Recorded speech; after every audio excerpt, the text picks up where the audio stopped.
Welcome back, everybody, to I Am Jesus Christ.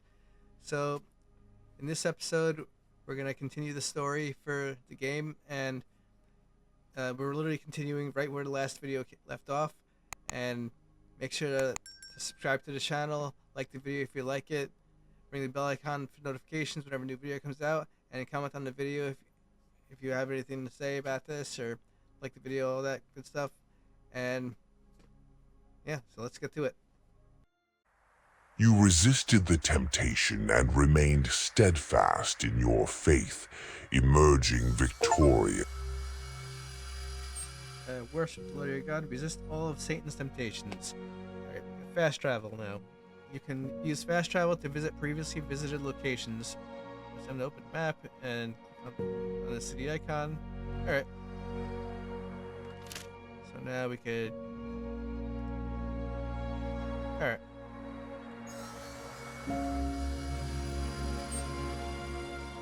Exorcism. You unlock the miracle of exorcism. After resisting Satan's temptation, use it to help the possessed and gain followers. Find possessed people marked on the map. Press Q to select the exorcism to confirm target. Alright.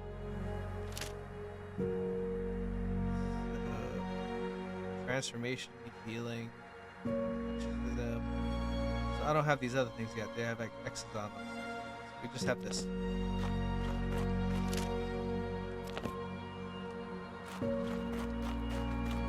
Alright. Heading over here.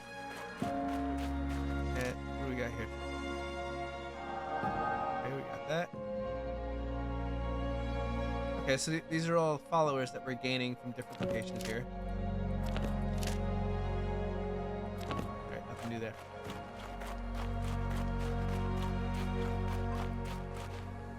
Here. Jesus, my son, I'm so glad you're back. How are you? Father, thank you. I am well. After those days in the desert, it's good to see you again. You must have experienced so much. Are you tired? Do you need to rest? I am full of strength and ready for what lies ahead. In that case, you should join your mother who left for Cana some time ago. There's a wedding there, and your presence will be important. If you hurry, you should make it in time for the celebration. She'll be happy to see you. I will go there immediately. Okay. Skipping travel. Due to long city distances, some journeys may take several minutes. Use skip travel to instantly reach your destination. Okay.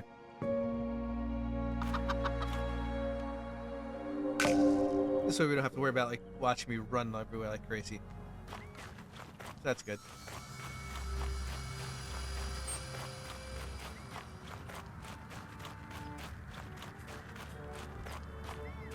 Okay. Jesus, it's so good to see you back.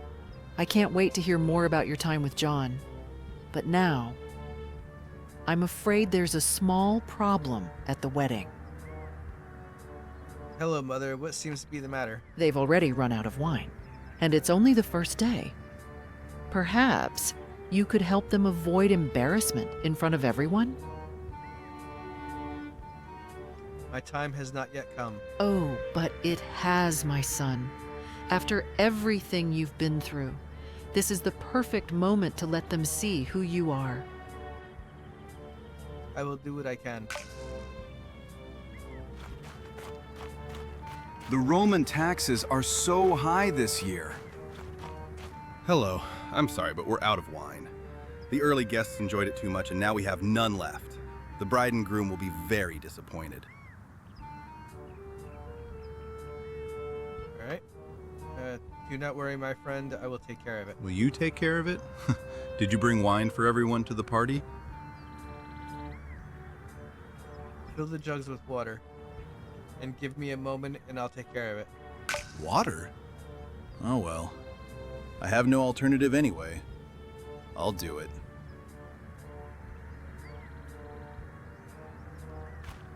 Okay.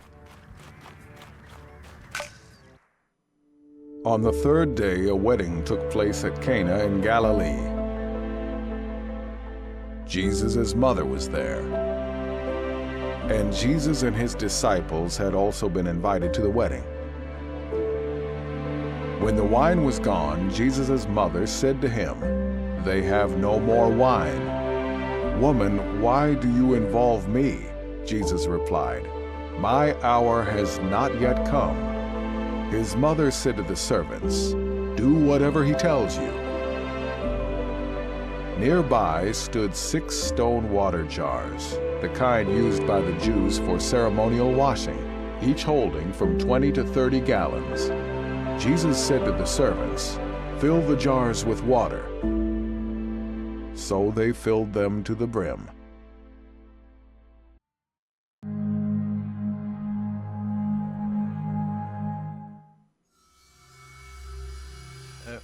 Riddle. Scene completion. Place interactive objects in the appropriate places to complete the scene. Either grab to increase throw power. Release throw object. Okay.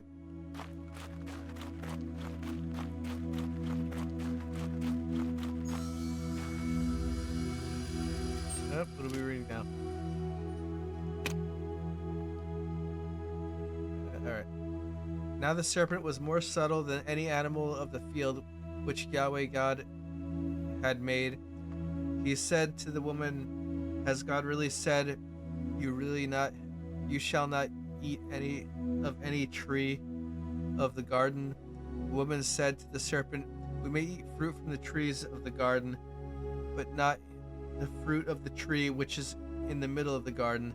God has said, you shall not eat of it. You shall not touch it, lest you die."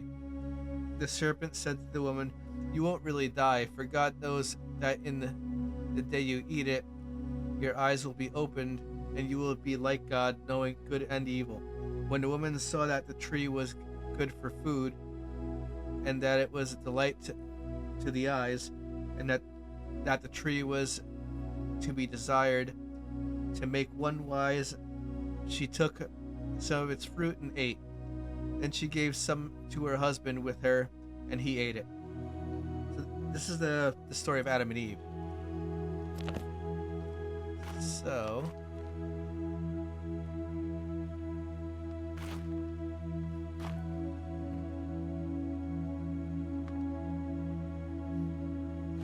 okay, so that's that.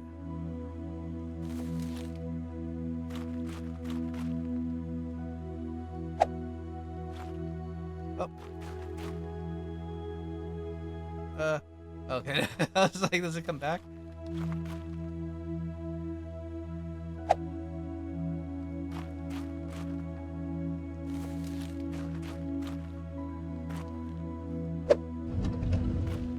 Okay, so I get what? Okay, I throw it in her hand. Okay, so next one. After these things, God tested Abraham and said to him, "Abraham." He said, "Here I am." He said, "Now take your son, your only son Isaac, whom you love, and go into the land of Moriah. Offer him there as a burnt offering on one of the mountains which I will tell you of." Abraham rose early in the morning and saddled his donkey and took 2 of his young men with him and Isaac his son. He split the wood for the burnt offering and rose up and went to the place of which God had told him. On the 3rd day, Abraham lifted up his eyes and saw the place far off. Abraham said to his young men, "Stay here with the donkey. The boy and I will go over there. We will worship and come back to you." Abraham took the wood of the burnt offering and laid it on Isaac his son. He took in his hand the fire and the knife. They both went together. Isaac spoke to Abraham his father and said, "My father." He said, "Here I am, my son." He said, "Here is the fire and the wood, but where is the lamb for the burnt offering?" Abraham said, "God will provide himself the lamb for a burnt offering, my son." So they both went together.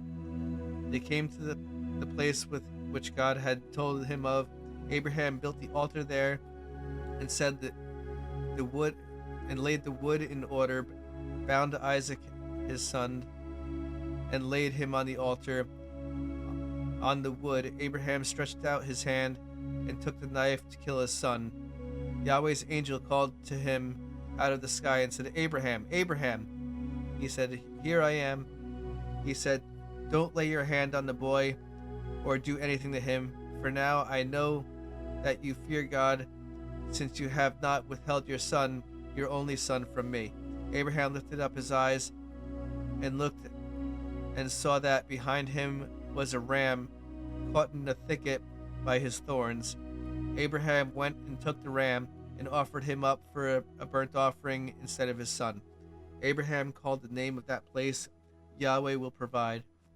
As it is said to this day, on Yahweh's mountain it will be provided.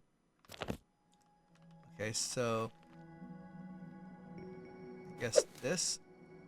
What did...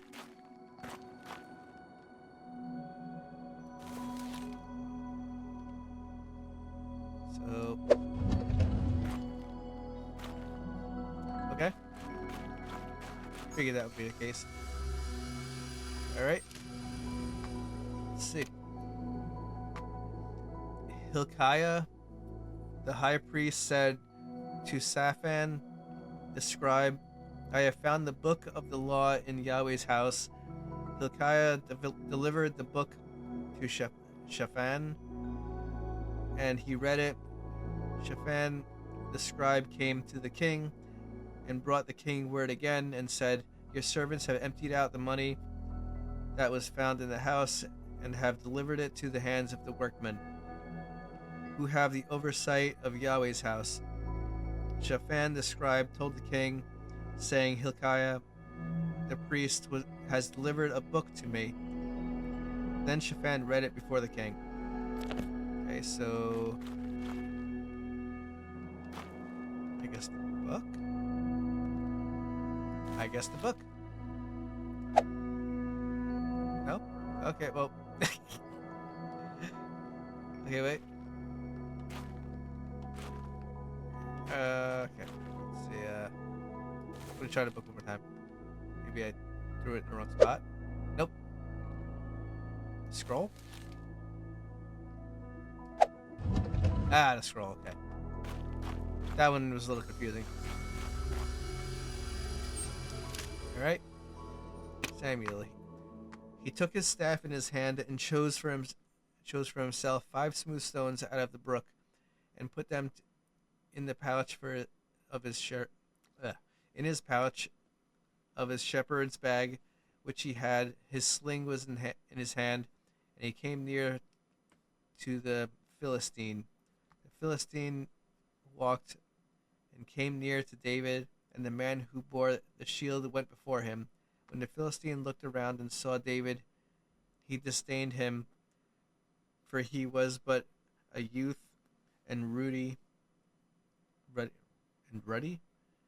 and had a good-looking face.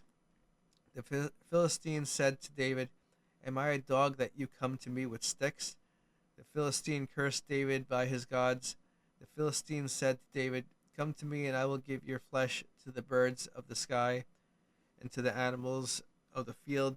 Then David said to the Philistine, You come to me with a sword, with a spear, and with a javelin, but I come to you in the name of the Lord of armies, the God of the armies of Israel, whom you have defied. Today the Lord will deliver you into my hand. I will strike you and take your head from off you.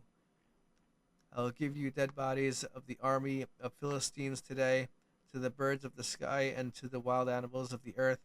That's all the earth may know, that there is a God in Israel, and that all this assembly may know that the Lord doesn't save this with sword and spear, for the battle is the Lord's, and he will give you into our hand. When the Philistine arose and walked and came near to meet David, David hurried and ran toward the army to meet the Philistine. David put his hand on his bag, took a stone and slung it, and struck the Philistine in his forehead. The stone sank into his forehead, and he fell on his face to the earth.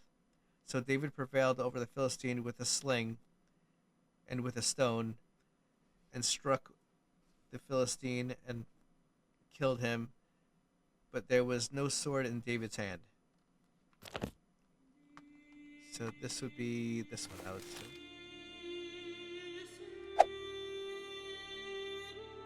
No? Okay. Maybe that hand. There we go.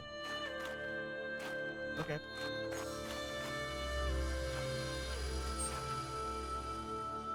Exodus. Moses stretched out his... So this is a familiar story for everybody. Moses stretched out his hand over the sea, and Yahweh caused the sea to go back by a strong east wind all the night, and made the sea dry land, and the waters were divided. The children of Israel went into the midst of the sea on the dry ground, and the waters were a wall to them on their right hand and on their left. The Egyptians pursued and went in after them into the midst of the sea. All of Pharaoh's horses, his chariots, and his horsemen. What happened in the morning? Watch, that Yahweh looked out on the Egyptian army through the pillar of fire and of cloud and confused the Egyptian army. He took off their chariot wheels, and he drove them heavily, so that the Egyptians said, "Let's flee from the face of Israel, for Yahweh fights for them against the Egyptians." Yahweh said to Moses, "Stretch out your hand over the sea, that the waters may come again on the Egyptians, on their chariots, and on their horsemen." Moses stretched out his hand over the sea, and the sea returned to its strength. When the morning appeared and the Egyptians fled against it, Yahweh overthrew the Egyptians in the midst of the sea. The waters returned and covered the chariots and the horsemen, even all Pharaoh's army that went in after them into the sea. There remained not so much as one of them. But the children of Israel walked on dry land in the midst of the sea, and the waters were a wall to them on their right hand and on their left. Thus Yahweh saved Israel that day out of the hand of the Egyptians, and Israel saw Egyptians dead on the seashore.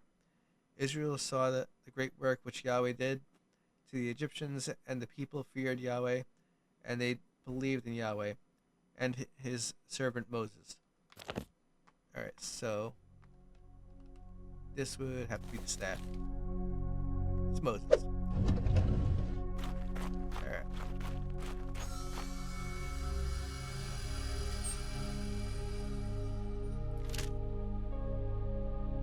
Alright, this has to be the Ten Commandments, right?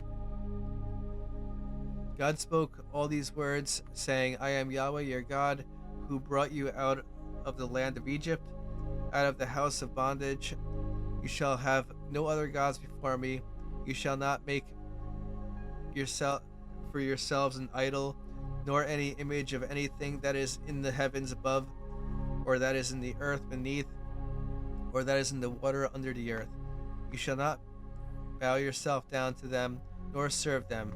For I, Yahweh your God, am a jealous God, visiting the iniquity of the fathers on the children, on the third and on the fourth generation of those who hate me, and showing loving kindness to thousands of those who love me and keep my commandments.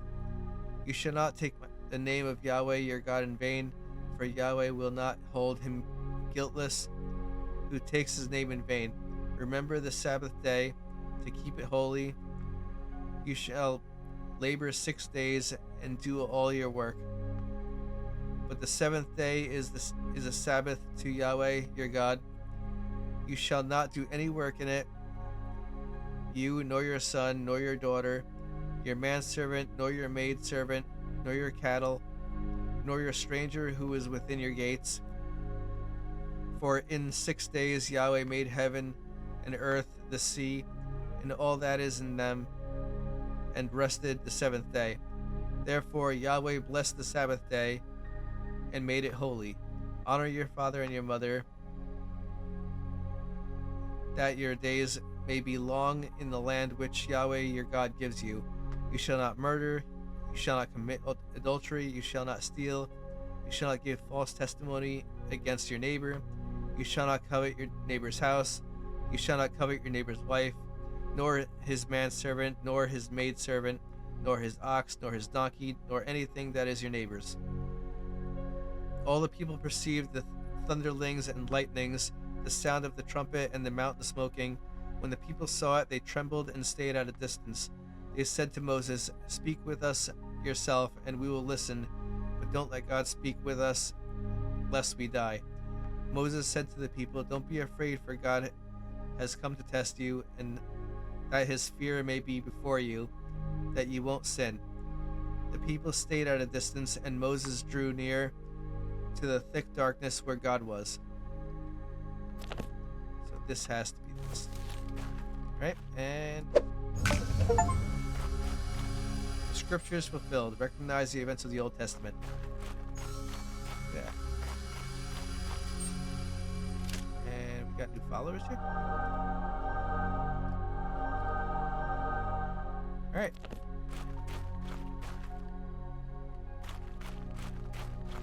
Okay.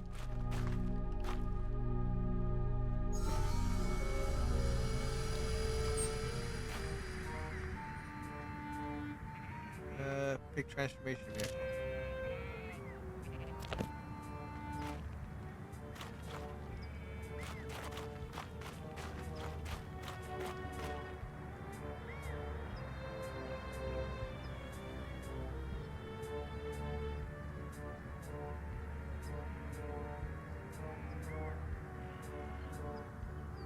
Okay, so it just putting these things in here.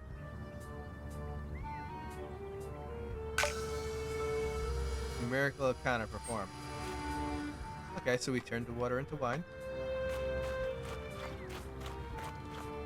What do you intend to do with that water? Try it. But, all right then.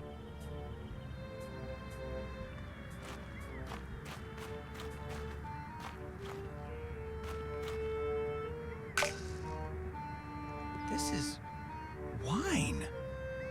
How did you do this? As I said, I took care of it.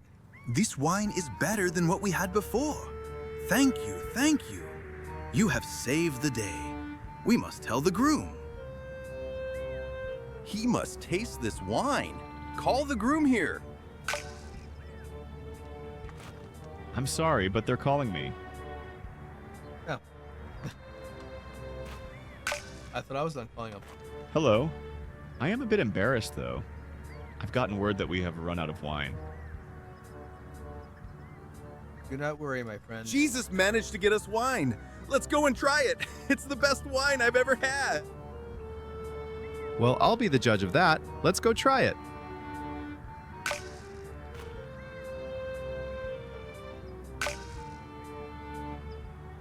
This wine is amazing. Thank you, Jesus. You've made my day even better. I'm glad I could help.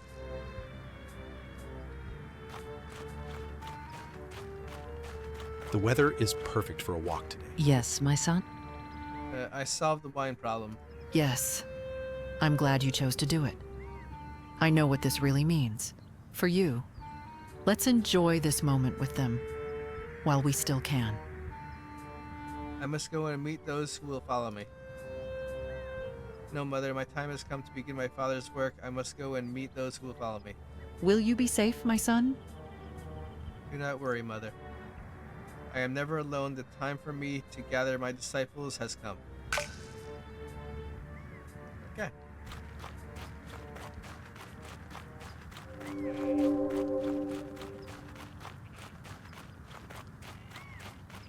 So I guess that was kind of like, I mean, you know, like, it's funny, like, playing a game of this is a little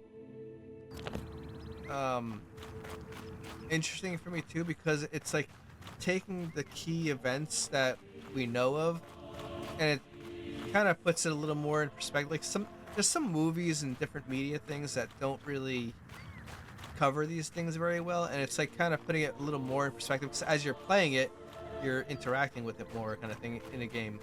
Whereas if you're watching a That day movie in or something, Cana, something changed. Until then, Jesus had stayed quiet, waiting, watching. But it was his mother who saw it was time. She pushed him forward, gently but firmly, and with that first miracle, there was no going back. From that moment on, the world began to notice.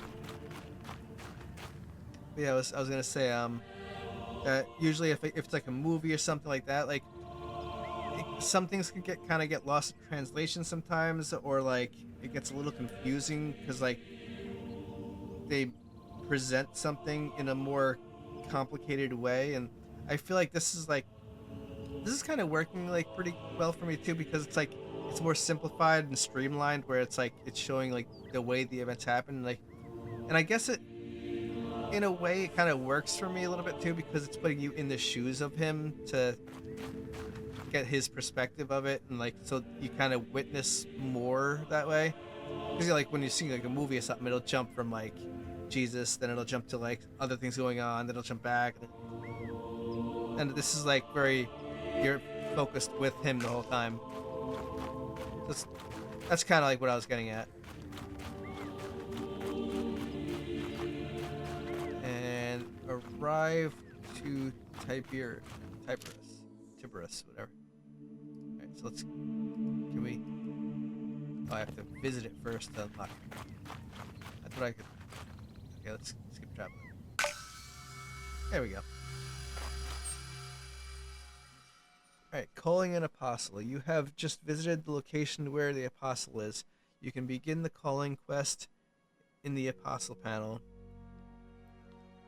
Okay, so if I go here...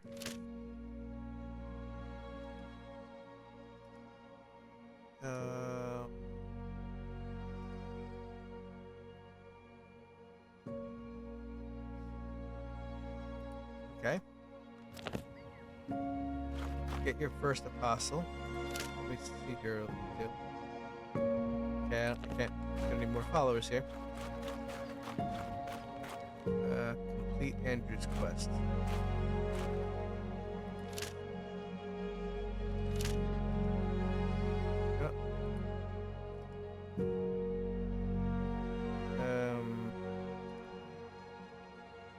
Okay, well, let's go to Andrew real quick. We're going to him anyway.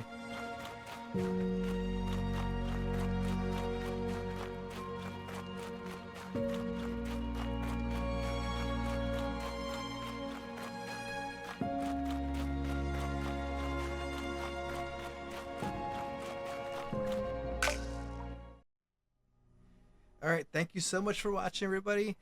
This has been I Am Jesus Christ.